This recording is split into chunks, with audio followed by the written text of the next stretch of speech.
নমস্কার বন্ধুরা, রনিতাস ফুড প্লেসে সকল বন্ধুকে স্বাগত জানিয়ে চলে এসেছি আপনাদের জন্য নতুন একটি রেসিপি নিয়ে। আজকে আমি আপনাদের সঙ্গে শেয়ার করব বাঙালিদের অত্যন্ত পছন্দের একটি রেসিপি, আলু দিয়ে খাসির মাংসের পাতলা ঝোল। আমরা কিন্তু ছুটির দিনে রবিবারের দুপুরে এটা সকলেই খুব পছন্দ করে থাকি। কিভাবে অল্প সময়ে ও কম তেল মশলা দিয়ে তৈরি করা যায় এই রেসিপিটি, সেটাই আপনাদের সঙ্গে শেয়ার করব। তো চলুন শুরু করা যাক আজকে আমার এই রেসিপি। আমার এই রেসিপিটি যদি আপনাদের কাছে ভালো লেগে থাকে তাহলে অবশ্যই একটি লাইক করবেন, আমার চ্যানেলটি সাবস্ক্রাইব করে দেবেন ও পাশে থাকা বেল আইকনটা প্রেস করে দেবেন। এতে আমার সমস্ত ভিডিওর আপডেট আপনাদের কাছে খুব তাড়াতাড়ি পৌঁছে যাবে। তো স্কিপ না করে পুরো ভিডিওটি দেখার অনুরোধ রইল। এখানে আমি নিয়েছি 500 গ্রাম মাটন। আমি মাটনের পিসগুলোকে এইরকম মাঝারি সাইজের করে নিয়েছি। এটাকে কিন্তু খুব ভালো করে ধুয়ে পরিষ্কার করে নিয়েছি। এবার একটি প্রেসার কুকার নিয়ে নেব। প্রেসার কুকারের মধ্যে সমস্ত মাটনগুলো দিয়ে দেব। সমস্ত মাটনগুলো দিয়ে দিয়েছি। এবার এর মধ্যে দিয়ে দেব পরিমাণ মতো নুন। এবার দিয়ে দেব 1 টেবিল স্পুন হলুদ গুঁড়ো ও দিয়ে দেব পরিমাণ মতন জল। এবার আমি প্রেসারের ঢাকনা আটকিয়ে গ্যাসে বসিয়ে দেব এবং 3টে সিটি দিয়ে নেব। দেখুন 3টে সিটি দেওয়ার পর মাংসটা খুব ভালো করে সেদ্ধ হয়ে গেছে। আপনাদের কাছে যদি মনে হয় মাংসটা একটু শক্ত লাগছে তাহলে কিন্তু আপনারা আরেকটা সিটি বেশিও দিতে পারেন। এবার একটা কড়াই বসিয়ে দেব। কড়াইটা ভালো করে গরম হলে এর মধ্যে দিয়ে দেব পরিমাণ মতন সর্ষের তেল। আমি এখানে রান্নাটা করতে সর্ষের তেলের ব্যবহার করছি। আপনারা এই রান্নাটি সর্ষের তেল দিয়ে করার চেষ্টা করবেন। এবার তেলটা ভালো করে গরম হয়ে গেলে এর মধ্যে দিয়ে দেব আগে থেকে কেটে রাখা আলু। সমস্ত আলুগুলোকে দিয়ে নাড়াচাড়া করে খুব ভালো করে ভেজে নিতে হবে। এই অবস্থায় গ্যাসের ফ্লেমটাকে হাইয়ে রেখে আমি সমস্ত আলুগুলোকে 2 পিঠই লাল লাল করে ভেজে নেব। আলুগুলো ভাজা হয়ে গেছে। এবার আলুগুলোকে অন্য একটি পাত্রে তুলে নেব। এবার ওই তেলেই ফোড়নের জন্য দিয়ে দেব একটা তেজপাতা, দারচিনি, লবঙ্গ ও 2টো ফাটিয়ে রাখা এলাচ। এবার 10 সেকেন্ড নাড়াচাড়া করে ভালো করে ভেজে নেব। ফোড়ন থেকে সুন্দর একটা গন্ধ বেরোতে শুরু করলে এর মধ্যে দিয়ে দেব 3টে মিডিয়াম সাইজের কুচিয়ে রাখা পেঁয়াজ।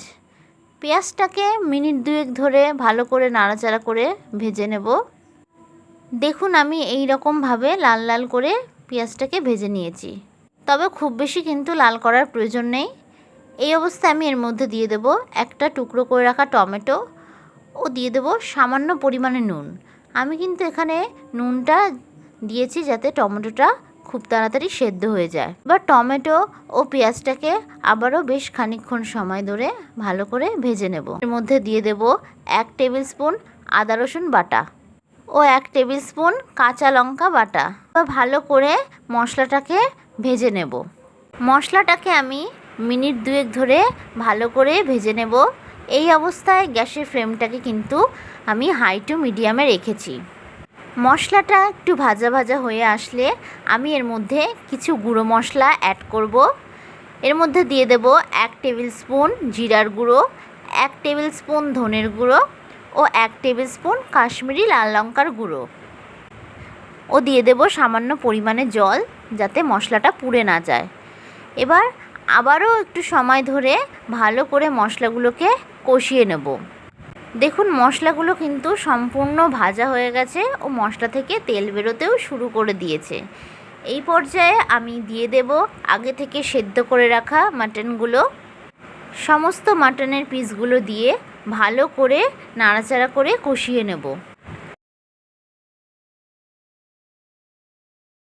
এবার আমি এর মধ্যে দিয়ে দেব 1 টেবিল স্পুন হলুদ গুঁড়ো। হলুদ গুঁড়ো দিয়ে আবারও খানিকক্ষণ কষিয়ে নেব। দেখুন মাংস থেকে কিন্তু তেল বেরোতে শুরু করে দিয়েছে। এবার এই পর্যায়ে আমি দিয়ে দেব 2 টেবিল স্পুন ফেটিয়ে রাখা টক দই। টক দইটা কিন্তু অবশ্যই রুম টেম্পারেচারে রাখা অবস্থায় দেবেন। দইটা দিয়ে কিন্তু খুব ভালো করে কষিয়ে নেব। মাংস যত বেশি কষানো যায় ততই কিন্তু খেতে আলাদা স্বাদ হয়।